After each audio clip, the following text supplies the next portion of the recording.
Bem-vindos então a mais um programa aqui na Universidade FM, a música de Baco, hoje emissão número 8 desta quarta série. Hoje com o Nuno Felgueiro. Obrigado, Nuno, então por estar aqui connosco nesta Obrigado, eu. nossa emissão. Fernando, hoje temos uma mesa cheia de recheada, bem recheada. Sim, vamos ter muito com que nos entreter. Tem aqui algumas referências de alguns produtores com quem eu trabalho. Muito bem, vamos então conhecer melhor o Nuno Felgueiro e fazer esta ligação à música também e aos vinhos. Exatamente, e a nossa primeira pergunta, Nuno, e é sempre a mesma, os nossos ouvintes já sabem, o porquê da enologia. Como é que o Nuno vem parar à enologia? Se calhar um bocadinho por influência da família. O meu avô paterno sempre esteve ligado à agricultura, era um dos classificadores da antiga Casa do Douro, portanto, se calhar dos mais antigos, ele já faleceu, e se calhar um bocadinho por aí eu comecei a ganhar algum gosto pela agricultura e pelos vinhos. Começo por fazer alguns trabalhos na Casa do Douro durante as minhas férias grandes, porque na altura nas férias grandes eu só aproveitava para trabalhar, para ganhar algum dinheiro para nós, e então ia para as brigadas de cadastro contar videiras. Contar videiras e andar. Fartei-me de, durante aqueles meses de férias, palmilhar o Douro, em várias dessas grandes quintas do Douro. Olha, como a Quinta das Carvalhas, foi uma delas em que a palmilhei quase toda com mais 2 colegas a contar as videiras, os americanos e as falhas, que era assim que se fazia. Pronto, daí para a frente começa o bichinho.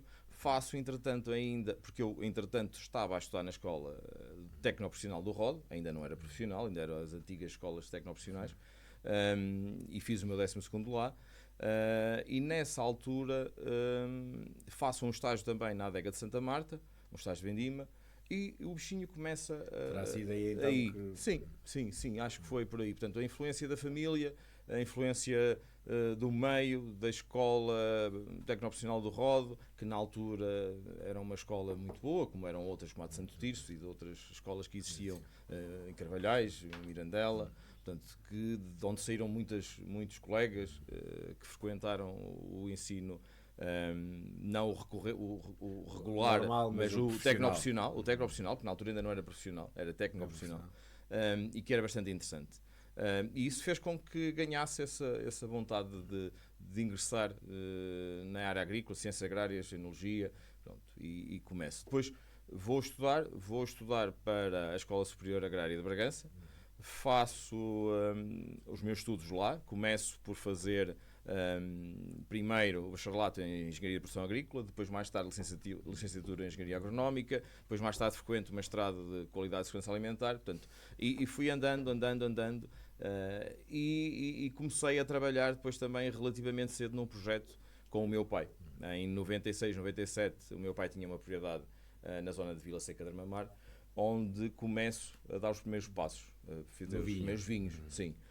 Na altura tínhamos uma marca, começamos a fazer vinho, construímos uma adega, na altura fez um projeto com financiamento para construir a adega. Pronto, e nessa fase, 96, 97, começo, então aí sim, a dar os primeiros passos mais a sério.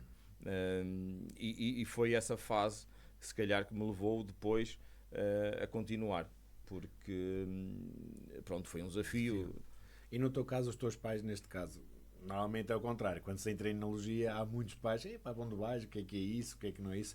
No teu, foste apoiado a 100% por eles, ou mesmo assim ainda houve ali alguma reticência quanto ao teu futuro ser ou não na parte agrícola? Não, a minha mãe era professora, foi professora toda a vida. O meu pai não, o meu pai foi militar, depois ainda trabalhou na parte comercial e depois mais tarde dedicou-se à agricultura a 100%. E da parte do meu pai, como é óbvio, sempre tive essa vontade de que eu o apoiasse, que estivesse com ele, que eu acompanhasse a sucessão, não é? Houve depois foi uma pequena mudança em 99, em que se calhar um bocadinho também por conflito de gerações, porque todos nós temos esse problema com os nossos pais. A dada altura nós queremos a nossa independência, queremos ser donos do nosso futuro. Do nosso futuro, do nosso nariz. E então, nessa altura, surge-me a possibilidade de ir para a adega da Régua, ainda era o professor Fernando Pinto, que era o presidente. Foi durante muitos anos. Foi durante muitos anos. E a mulher do professor Fernando Pinto, a professora Margarida, tinha sido a minha professora primária. Portanto, já me conheciam há muitos anos. Portanto, e na altura ele faz-me, portanto, abre-me ali a porta para eu ficar responsável pela produção. Na altura tínhamos o Jorge Almeida como diretor de enologia, tínhamos o Miranda, que vem de Santarém, na parte de laboratório, juntamente com o Sr. Horácio, que era um técnico que tinha vindo também da Casa de Ouro, e eu vou para a produção. Portanto, e começo a estar responsável pela produção da adega cooperativa da Régua. Estou ali 2 anos, faço ali 2 vendimas, e depois a seguir tenho um convite do professor Zé Manel, que era o presidente da adega de Lamego, sim, sim. para ir para Lamego. Pronto. E eu, na altura, vou arriscar. Portanto, era uma mudança grande, porque deixava de estar a fazer parte de uma equipa e passava a ficar com a responsabilidade de uma outra equipa. E decidi aceitar, e assim foi. E vou para Lamego nessa altura. Mas antes de avançarmos no teu percurso, vamos recuar um bocadinho para trás, isso será noutro bloco mais à frente. Em relação então aos tempos de estudante, o que é que tu te lembras desses tempos? Ou seja, da noite, dos colegas, o que se possa contar na rádio, está claro, não é? Eu costumo dizer isto aos meus filhos, é a melhor altura da nossa vida. Eu acho que é naquela fase em que nós podemos fazer tudo, ou quase tudo. E que dá para tudo. E que dá para tudo, porque não vamos ser nós que vamos pagar contas, porque é mesmo assim. Estamos livres, temos que saber gerir o nosso tempo. Eu posso dizer que no meu primeiro ano eu não era um miúdo de sair muito, portanto, se calhar um bocadinho muito protegido pelos pais. E quando me vejo fora de casa, sozinho, a pessoa tem sempre tendência para exagerar um bocadinho, mas eu acho que isso é geral. É normal. E assim foi. Portanto, faz parte da noite, os bares, a discoteca, o começo da noite sempre. Em todos os locais existe normalmente sempre um bar ou um café ligado às ciências agrárias, em que o pessoal se encontra. Em Bragança existia o Floresta. O Floresta era mítico. O Floresta era mítico. Portanto, e as noites começavam ou no Floresta ou no Cheers, que era outro. Para quem se lembra ainda daquela série do Cheers, havia um outro barzinho, o Cheers, que também era uma referência na altura, era o começo da noite. Pronto, que as nossas noites eram longas. E uma música que te faça lembrar esses tempos? Nessa altura, sai então, e eu lembro-me, e foi uma dos álbuns que me marcou essa fase da vida, Pedro Abrunhosa e os Bandemónio com o Viagens. E nessa fase, pronto, tinha músicas, porque o álbum tinha músicas mais animadas e outras um bocadinho mais calmas. Portanto, e era ali um misto que nos permitia, muitas vezes, tanto dava para estarmos muito animados, como que sim um bocadinho sossegados ou a namorar, ou o que fosse. E qual é o tema que vamos então escolher? Depende, se portanto podemos escolher o Lua, que é mais calmo, como o Não Posso Mais, ou É Preciso Ter Calma. Qualquer um deles faz lembrar essas noites. Então é preciso ter calma aqui na Universidade FM. Até já. Que se estende, depende de quem vier, é mesmo assim que se quer. Então hoje estamos com o Nuno Felgueira e depois de Pedro Abrunhosa, é preciso ter calma. Voltamos então aqui à nossa mesa azul.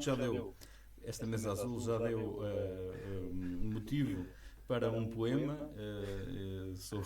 que foi escrito aqui exatamente à volta desta mesa azul. Portanto, tem muito que contar. Já tem muita história. E vai continuar a ter, e vamos fazer parte dessa história. Nuno, estamos então de volta agora para o nosso primeiro vinho deste nosso programa. Fala-nos um pouco então acerca deste Vendaval Branco.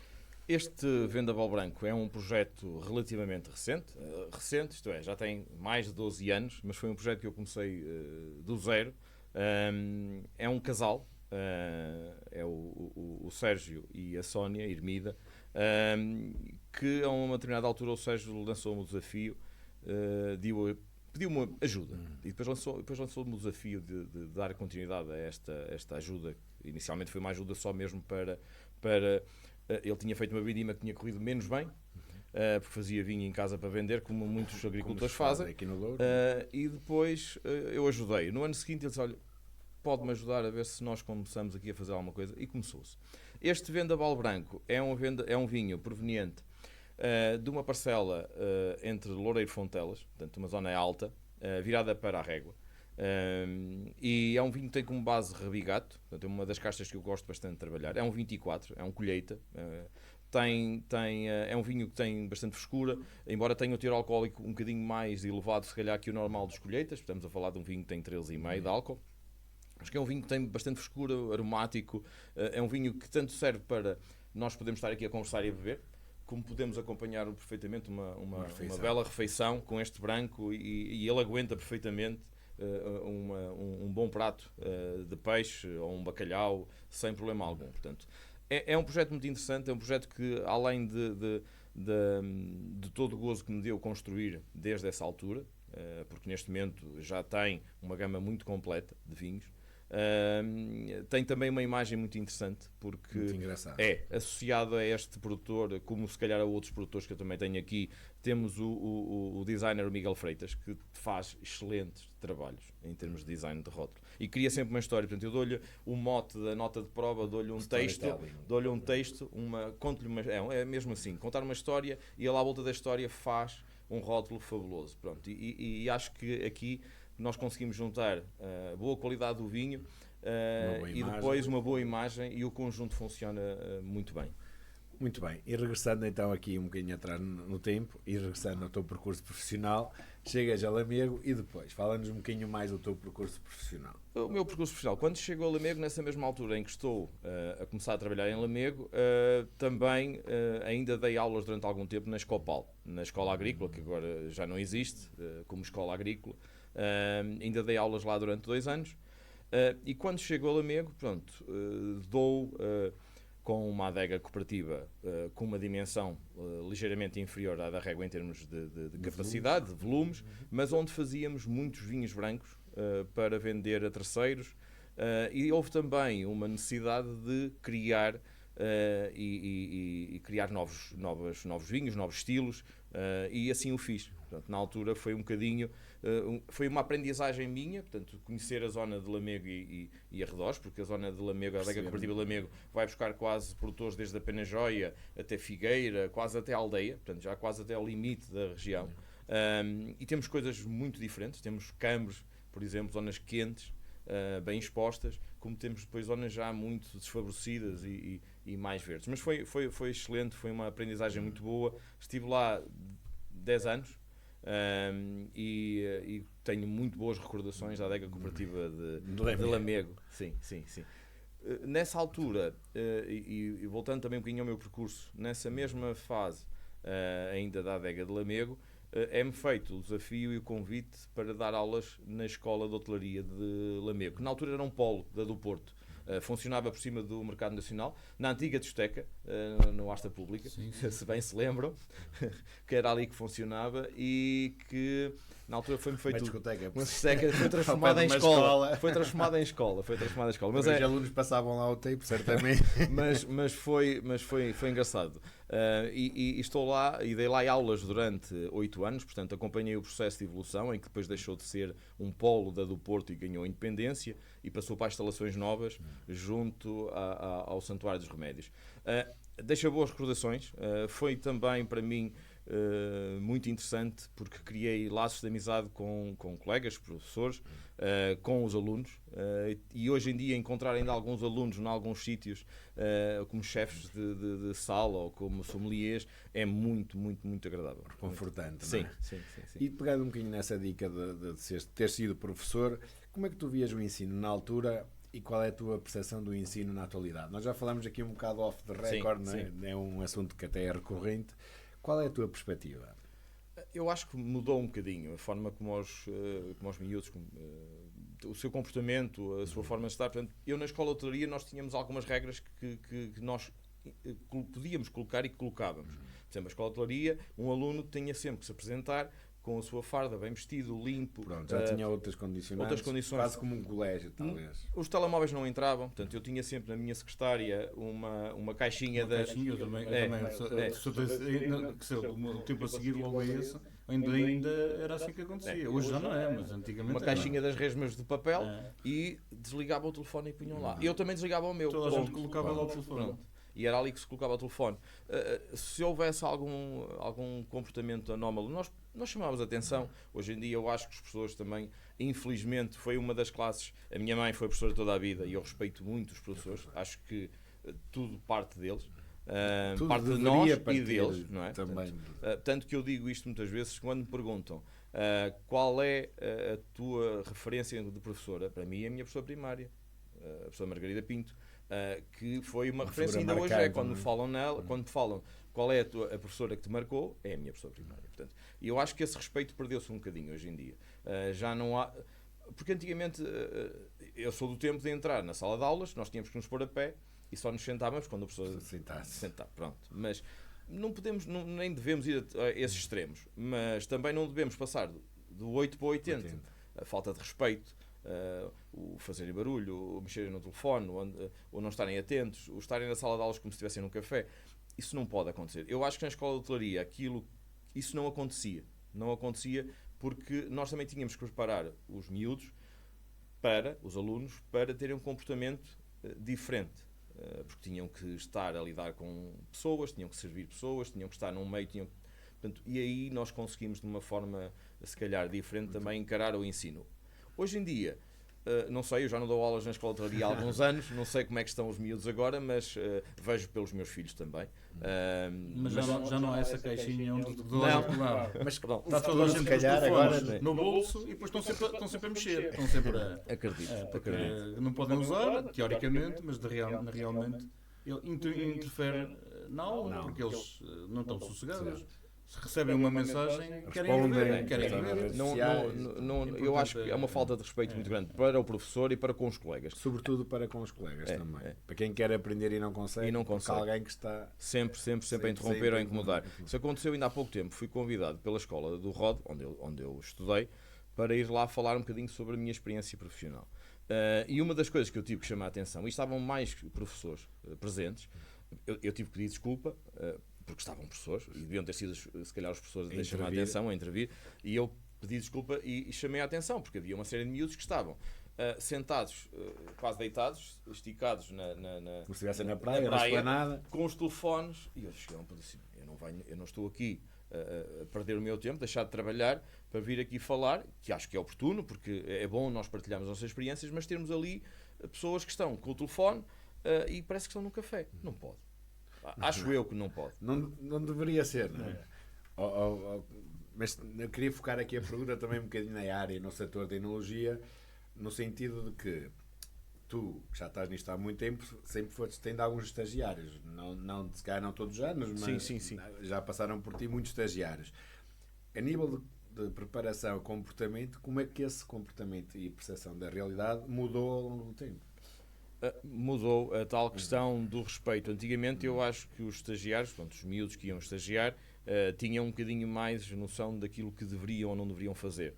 Se calhar eram outros tempos. Hoje em dia não. Os miúdos acho que não têm noção da consequência daquilo que fazem ou daquilo que dizem. Nem têm capacidade se calhar de trabalho como tinham antigamente. E nós, como tu sabes tão bem, como eu, não há horários. Claro. Não há nada na vindima. Sobretudo nas vindimas é uma... Não há horários. Nós temos que... É para fazer, tem que se fazer. Ponto. E hoje em dia eu acho que os miúdos ainda não têm essa noção de que a prioridade é... Estamos a trabalhar a fazer vinho, estamos a vinificar. A prioridade mais importante do ano. É a altura mais... Tudo vai depender daquilo. Porque não podem pensar que é a revista, que é a rede social. Não. O que faz o vinho e o que faz o enólogo e o sucesso que pode ter vem exatamente o que tu disseste, do trabalho, daquilo que se faz na vendima, é o reflexo daquilo que acontece depois. Durante o ano, exatamente.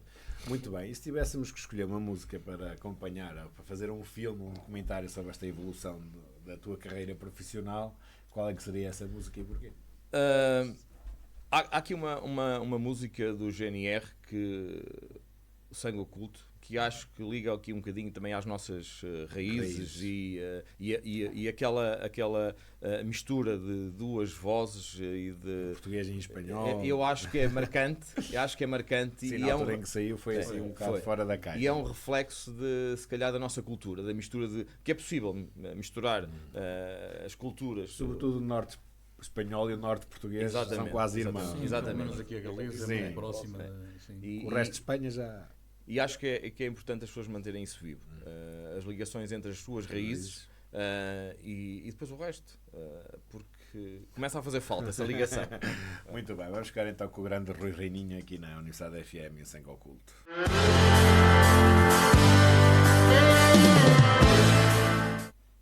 Vamos continuar o nosso programa desta semana, programa 8 da música de Baco com o Nuno Felgar. Já andámos pela Régua, Lamego e pelos vistos vamos continuar a viagem aqui pela nossa região. Vamos continuar a papar quilómetros, não é? Vamos agora à Temesão Frio. Agora vamos ter Temesão Frio. Nuno, fala-nos um bocadinho deste vinho. Sobretudo, vamos começar pela origem do nome, Vitria. Vitria. Que é um nome fora do comum. Quem vê a imagem não associa a uma adega cooperativa, mas é um vinho que é uma referência neste momento na adega cooperativa de Temesão Frio. Foi uma marca que não existia, que foi construída quando a nossa ida. E tem uma história engraçada, eu vou contar assim de uma forma muito rápida. Um dos sócios, que agora neste momento, eu acho que ele ainda continua a ser, o pai de Tiago Tencourt. O pai de Tiago Tencourt tem ali propriedades, tinha ali a família dele, tinha ali propriedades e tem ali uma casa ainda muito bonita em Mesão Frio.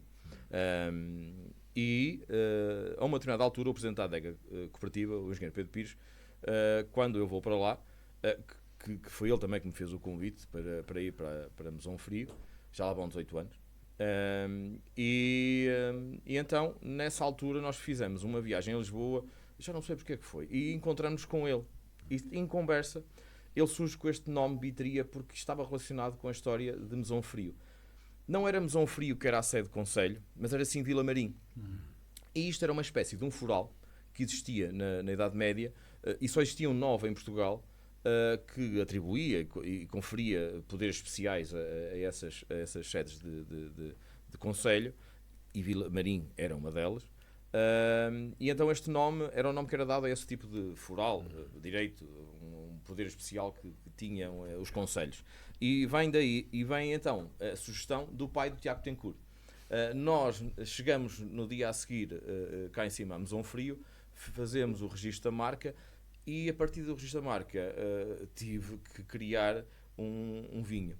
Começo por criar o tinto, inicialmente, depois mais tarde o branco. Neste momento já existe um Rosé Reserva que para mim é um vinho fabuloso, um vinho fora da caixa também. E depois também um grande reserva, portanto, mas criou-se à volta uma gama completa só do nível 2 para cima. Portanto, não existe nada para baixo. Portanto, é um vinho, para mim, muito especial. É um vinho que normalmente sai sempre com um ano de atraso ou mais, em relação à colheita. É um vinho que não tem fermentação parcial em madeira, que depois faço batonagem.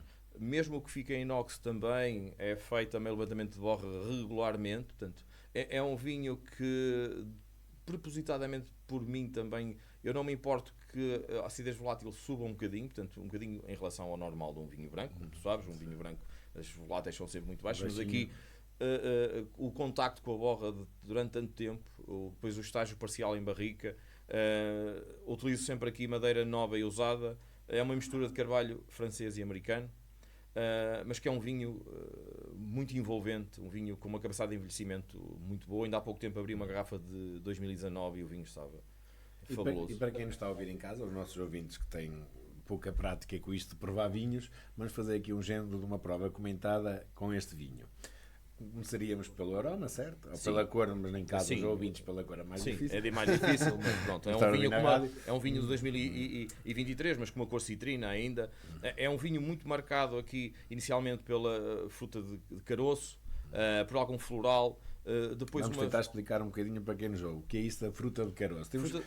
Quando vamos fruta de caroço, podemos ir àquelas frutas mais doces, quase como se fosse um alperce, um pêssego. Pronto, mas por aí, depende, porque nós temos a diferença entre o cheiro de um pêssego ou de um alperce é diferente. Portanto, o pêssego não é tão doce de aroma e o alperce, por exemplo, já é mais doce. E nós aqui, como temos alguma influência depois também do carvalho americano, temos algumas notas um bocadinho mais doces, embora isto tenha francês e americano. Temos aqui algumas notas florais. Quando falamos de notas florais que façam lembrar flores brancas, eu quando digo flores brancas, quase como se fosse às vezes até uma flor laranjeira, por exemplo. E depois as notas do tostado, que não são muito pronunciadas, mas que ajudam a dar aqui um lado mais complexo, alguma complexidade, que trazem aqui umas notas um bocadinho mais de biscoito de manteiga, confeitaria, um bocadinho de coco, uma coisa muito subtil, mas que torna o vinho extremamente agradável. É um vinho para o público feminino e para o público masculino. Eu gosto muito deste tipo de brancos que agradam os dois tipos de consumidores. É sempre um desafio porque as mulheres é que escolhem, normalmente. Sobretudo nos brancos. Exatamente. E depois, chegando à parte de meter à boca, não é? Assim como a gente diz, o que é que poderemos pressentir aqui na boca?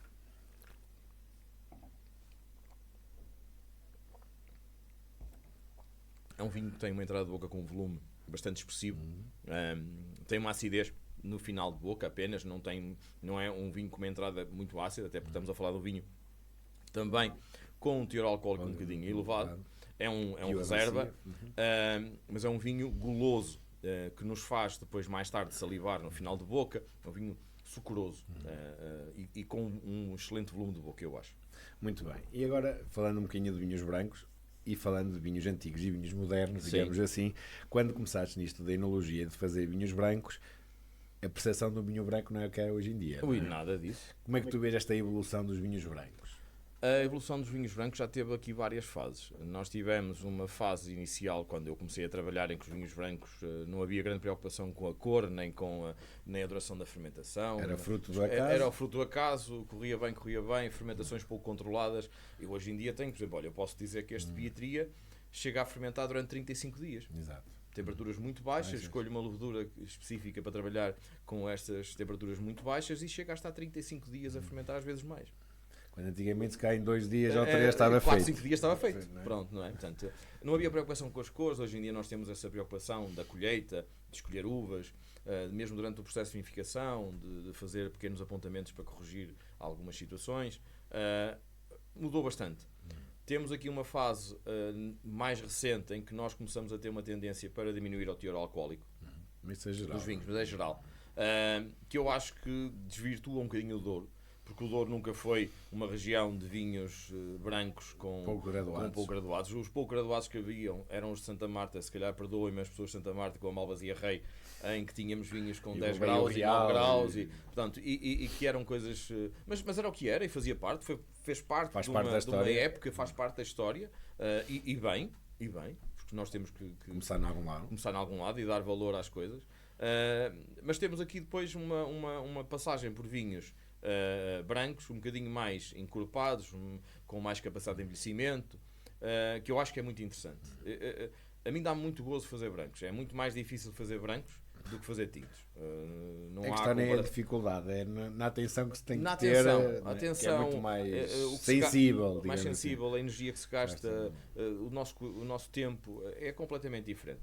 E é muito mais gratificante ver a evolução de um vinho branco e termos um vinho branco que evolui 4, 5 anos e ainda está bom para beber, porque nós sabemos a partir daqui um tinto, se for bem feito, nós vamos ter um tinto que 3, 4, 5 anos não há problema, não é? Não temos que nos chatear muito.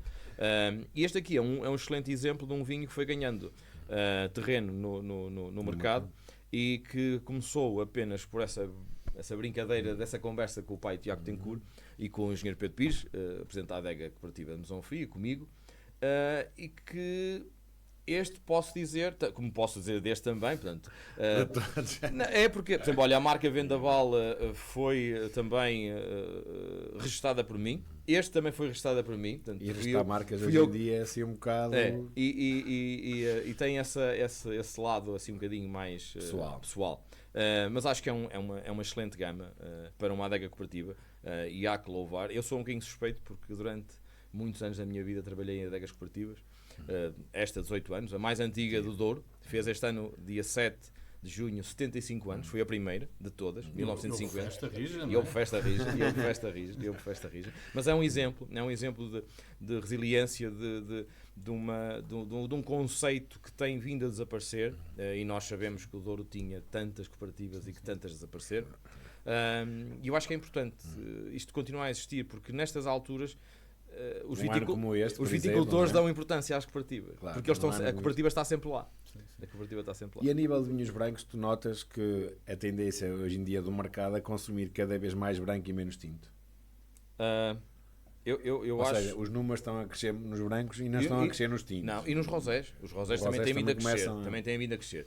Também tivemos aqui uma fase com rosés que nós começamos a aproximar dos rosés de Provence, que eu acho que, pronto, é uma moda. Cada um no seu lado. Pronto, é uma moda. Eu continuo a achar que nós podemos ter vinhos rosés com menos cor, mas devemos manter aqui o nosso perfil, o nosso Douro, a nossa identidade. Claro. Andar a fazer rosés... a imitar os outros. Não, vamos lá chegar. Para isso não faz sentido nós termos a região do mercado do Douro. Nós podemos e devemos ir ao encontro do mercado. Eu sou apologista de que se deve procurar o mercado, o consumidor, o gosto do consumidor. No fundo são eles que mandam, porque são eles que compram. Mas temos que também, de certa forma, nós manter alguma personalidade para podermos ter sucesso com o que estamos a fazer. E tentar ensinar às pessoas que o Douro não é França. Não é? Portugal claro. Não é França. Portanto, tem as suas limitações, tem os seus contras, tem os seus, não é? Claro, mas é um bocadinho por aí. E falando ainda em vinhos brancos, pronto, já admitiste aqui que também és um adepto fervoroso dos brancos, tal como eu, pronto. Os meus amigos até estranham, porque quando vamos a algum lado eu peço sempre branco e raramente peço tinto, nem com carne. Até com carne, nem com carne peço tinto, peço um branco para a carne, conhecendo. Como é que tu vês, não, qual foi aquele branco que te marcou e tu disseste assim, pá, é este estilo ou é este vinho que eu quero fazer um dia? Mas que é referências de outras marcas? Sim, não.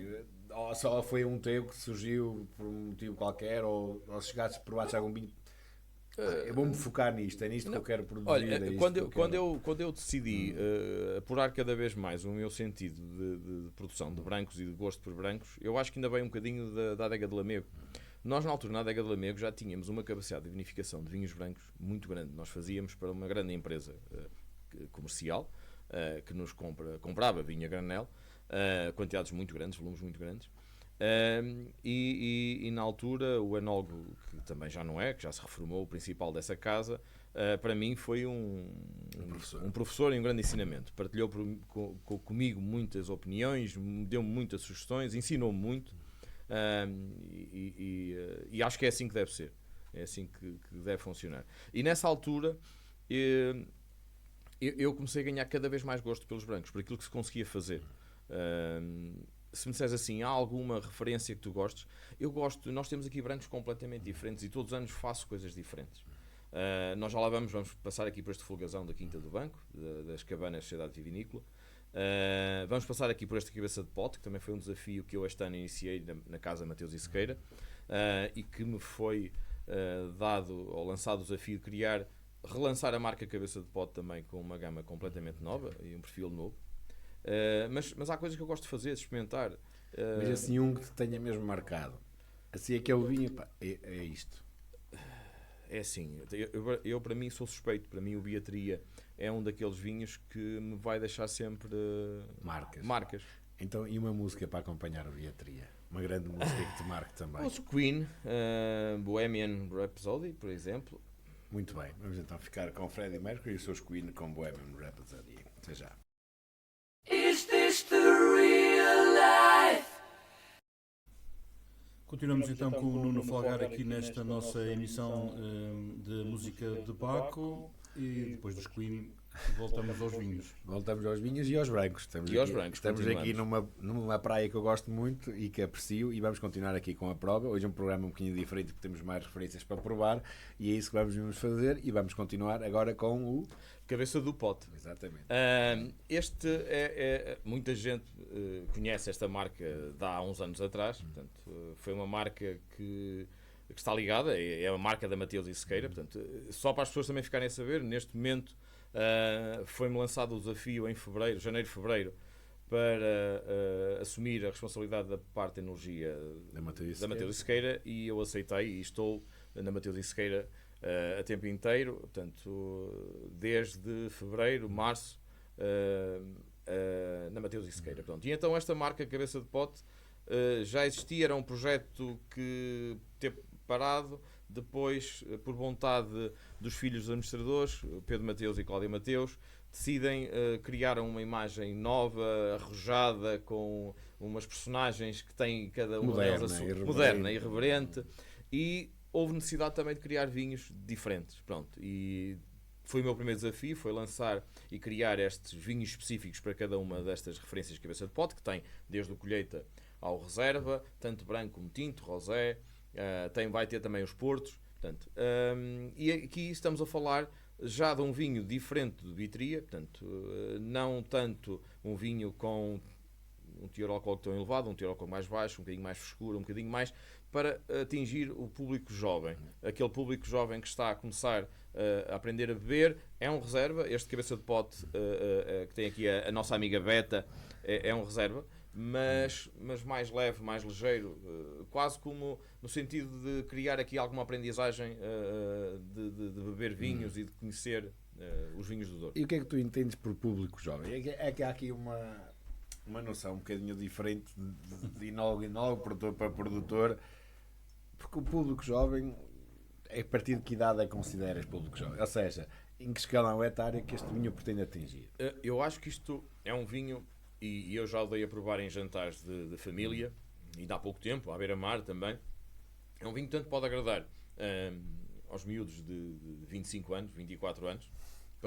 Pronto. Estás a ver? Quando falamos Pronto. em público jovem, temos de ter assim alguma... Ali no 24, 25 anos. Isso jovens que já trabalham, que têm o seu saláriozinho, exatamente. já vão jantar sozinhos, sim, preços mais acessíveis, uma imagem jovem, mas apelativa, qualidade. E depois, na mesma mesa, isto aconteceu ainda há bem pouco tempo atrás, na mesma mesa tinha pessoas com mais de 60 anos. E essas pessoas também a gostarem muito do perfil de vinho, um vinho um bocadinho mais ácido, a fugir um bocadinho mais daquele tradicional Douro, não tão maduro, mais ácido, não tão vincado pela madeira, porque aqui tem um pequeno estágio muito ligeiro, só para dar um bocadinho mais de complexidade, porque se temos menos teor alcoólico, temos menos volume, precisamos de aportar um bocadinho mais de complexidade, e aportou-se essa complexidade aqui com um ligeiro estágio de madeira, e ficou um vinho com uma acidez bastante vincada, mesmo na entrada de boca, mas depois muito agradável para estar a beber ou para acompanhar uma refeição. Lá está, com a família toda, com os filhos, os pais, os tios e os avós. Que eu acho que é isso que faz falta. Nós conseguimos atingir o público-alvo, mas temos que determinar muito bem qual é o público-alvo que a gente quer atingir. Porque quando se fala em público jovem, nós estamos a falar de miúdos que ainda não conseguem pagar o seu jantar. Não. Estamos a falar sempre. É um bocadinho por aí. E falando agora e passando para outro vinho, vamos ter que aqui apressar um bocadinho mais, que ainda temos aqui algumas referências para provar. O que é que se segue na nossa carta? Falamos aqui de um outro vinho que eu gosto muito, também uma referência que foi criada por mim desde raiz, também já lá vão 14, 15 anos, que é um produtor relativamente grande, portanto tem 3 quintas, que é a Quinta das Cabanas, Quinta da Bandeirinha e Quinta do Canal. Portanto, tem Quinta das Cabanas em Sanhoano, Santa Marta, e depois Quinta da Bandeirinha e Quinta do Canal, junto à barragem, entre Dona Matilde e Peixotas. Portanto, regiões completamente distintas. E o Quinta do Banco é uma parcela nas Cabanas. Agora aí, deixa, já estás a seco. Temos que o provar. Já estás a seco. Para perceber o que é que estamos a... É um vinho diferente. Este é um vinho monovarietal. Quando dizes monovarietal, para explicar um bocadinho neste também caso aos aqui ouvintes. é um folgazão. E é não sei se o Luís... E essa casta, folgazão? Folgazão. É uma casta que não é muito comum. Não é muito comum. Aparece, agora nesta onda a tendência de recuperar castas antigas. Pronto. Estamos a falar aqui, este é 100% folgazão, estamos a falar de um vinho 2022. Como podem ver, isto é um monocasta, tem estágio em barrica, é um vinho que propositadamente está aí para o mercado com um bocadinho mais de evolução. Para quê? Para marcar, porque normalmente nós nesta altura lançamos um folgazão e lançamos um código de lourinho. E o código de lourinho, mas eu lancei o código de lourinho, por exemplo, da mesma forma que eu lanço nos 100 hectares todos os anos o código de lourinho mais ligeiro, mais leve, o Quinta do Banco é um código de lourinho com ligeiro estágio também de barrica, uma porcentagem muito pequena. Neste caso aqui, o Folgazão é um vinho mais encorpado. Não me lembro de termos falado sobre o Folgazão, Não. mas muito menos de um No monocasta. varietal. E estamos a provar um vinho de 22, ainda com uma capacidade de evolução muito grande, onde notas muito o trabalho de barrica aqui, e a barrica aqui está bem presente. Tem uma cor já não tão citrina, um bocadinho Pronto, o amarelo, da mas isso evolução. da evolução e do próprio estágio em barrica. Mas é um vinho que te fica na boca, que tem uma profundidade e uma persistência de boca completamente diferente. O Folgazão é uma casta... e o porquê destes monovarietais? Isto também só para contar um bocadinho desta história. Isto é uma propriedade grande e o conjunto das três faz mais de 100 hectares. Portanto, é um dos grandes Já tem produtores algum também. volume. Já tem um volume muito grande. E aqui eu tive a possibilidade de fazer isto é um projeto muito engraçado, que eu tenho comigo o proprietário, o engenheiro João Barata, e comigo o meu braço direito durante a vendima, o Sr. Daniel Cardoso, que trabalhou com o meu avô na Casa de Douro, nas brigadas de Casa de Douro, e neste momento ainda trabalha no IVDP, é um dos responsáveis ainda pelo cadastro do IVDP, e que é o meu braço direito durante a vendima. E nós criamos uma parcela grande, com cerca de 8 hectares, onde nós temos o quê? O nosso campo de ensaio. Temos Folgazão, Esganacão, Samarrinho, Moscatel Graúdo, Moscatel Normal, Viozinho, Arinto. Temos uma série de castas que nós fizemos. Para quê? Com o objetivo de todos os anos, se possível, fazer algo de diferente. Ok. Pronto. Neste momento irá para o mercado também um completamente diferente, Samarrinho.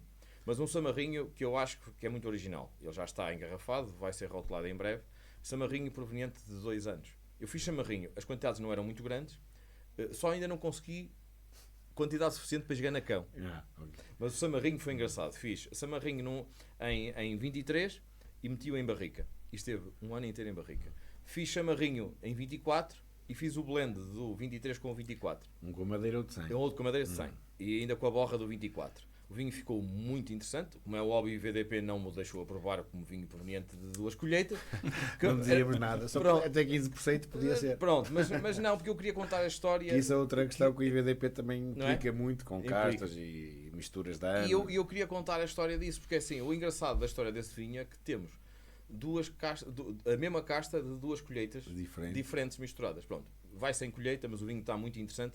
Depois eu envio-vos uma garrafa, porque a Samarrinha é uma daquelas castas Essa acho que que está nem nunca ouvi falar. a desaparecer. Pois, não, Eu também não- eu voltei a provar essa casta a uma determinada altura num dos ensaios que o engenheiro Abade e o engenheiro Guerra fizeram na Quinta Santa Bárbara, e que foi apresentado quando eles lançaram um pequeno livro sobre castas de Douro, e na altura chamou-me a atenção. E eu lancei o desafio ao engenheiro João Barata, o proprietário da Quinta das Cabanas, para fazer o plantio do Samarrinho. E fizemos esse vinho agora, portanto, tudo isto demora tempo. Claro. Não é? Tudo isto demora tempo. Mas vai ser também uma coisa muito interessante. Este Folgazão é um Folgazão, lá está, é o recuperado de uma casta que se encontra em algumas zonas ali perto de Lamego, Figueira, por exemplo, também tem, que atinge teores alcoólicos muito elevados. É um vinho mais encorpado, não é um vinho para dar frescura, para dar acidez, é um vinho de comida, é um vinho gastronómico. E com este toque de barrica, aqui Carvalho francês, funciona muito bem. Muito bem. Muito bem. Por fim, Por fim. e para terminar a nossa carta de vinhos de hoje, aqui o nosso restaurante apresenta o... Um vinho de uma casa muito famosa também. Eu acho muito famosa, porque toda a gente conhece, Acho seja que é pelas o mais redes sociais, conhecido, pelo mais Pelo menos conhecido, pelo nome, não é? pelo nome, 100 hectares, neste caso o Filigrana. Portanto, é uma casa onde eu trabalho. Eu já conheço o Filipe e o André há muitos anos. Eu fui inclusivamente colega do falecido irmão deles, do Rodrigo, na primária. E em 2018-19 o Filipe faz-me o desafio de os ajudar na área da enologia. Portanto, eu aceitei com muito gosto e continua a ser uma das consultadorias também que eu faço. E a gama Filigrana é uma gama de referência. Portanto, é uma gama muito boa, é uma gama com uma onde é que és? Aqui neste? Pronto. É um vinho que o ano passado aqui também no TGV foi um dos melhores vinhos, foi o melhor vinho branco a concurso. Portanto, estamos a falar de um 21, portanto lá está, estamos a falar de um vinho branco com uma capacidade de envelhecimento muito, peço desculpa que eu já bati aqui no microfone, uma capacidade de envelhecimento muito grande. Não é um vinho branco para toda a gente, portanto, estamos a falar de um grande reserva, portanto, um perfil Já é para de o vinhos consumidor mais muito especial. mais apreciador, mais específico.